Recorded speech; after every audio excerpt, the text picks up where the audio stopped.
Vous appelez du Togo. On va s'intéresser maintenant à cette découverte d'un gisement gazier au Sénégal, le plus important gisement gazier en Afrique de l'Ouest. Djibril, bonjour. Bonjour Juan Gomez. Merci de nous écouter en Italie. Vous êtes à Macerata et après avoir entendu cette information sur RFI, vous avez plusieurs questions. Oui. En fait, j'ai vu que la société Cosmos a découvert du gaz au Sénégal et que Petrosen détient les 10% alors que Cosmos les 60%. Que signifient ces chiffres-là?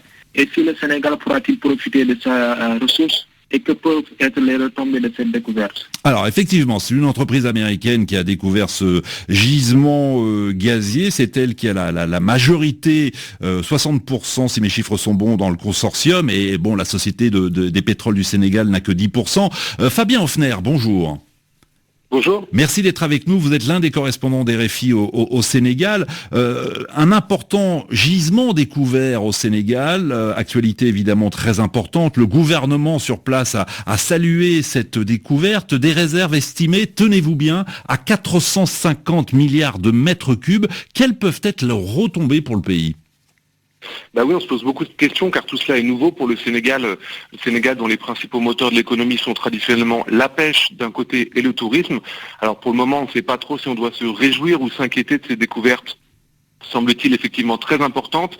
D'un côté, la bonne nouvelle, c'est que cela permettra au Sénégal de diversifier ses sources de revenus et de ne plus compter seulement sur la pêche et le tourisme, donc qui sont par ailleurs des secteurs en crise. A priori, cela permettrait également au Sénégal de réduire ses importations d'énergie. La facture pétrolière, comme on dit, tourne autour de 10% du produit intérieur brut du Sénégal. C'est très important. L'exploitation du gaz et du pétrole permettrait donc de renforcer l'indépendance énergétique du pays, de diminuer le prix de vente et voire même d'exporter à l'étranger. Mais d'un autre côté, on a tous entendu parler de la célèbre formule « malédiction des ressources naturelles », une façon de dire que l'or, le diamant, le gaz ou le pétrole ne font pas forcément le bonheur d'un pays et sont même parfois à l'origine de leurs pertes. Alors parmi les dommages collatéraux souvent constatés, on peut citer notamment un abandon des autres secteurs industriels, le développement de la corruption. Il faut noter aussi que l'industrie gazière ou pétrolière est certes créatrice de richesses, mais crée en revanche très peu d'emplois comparativement à d'autres industries.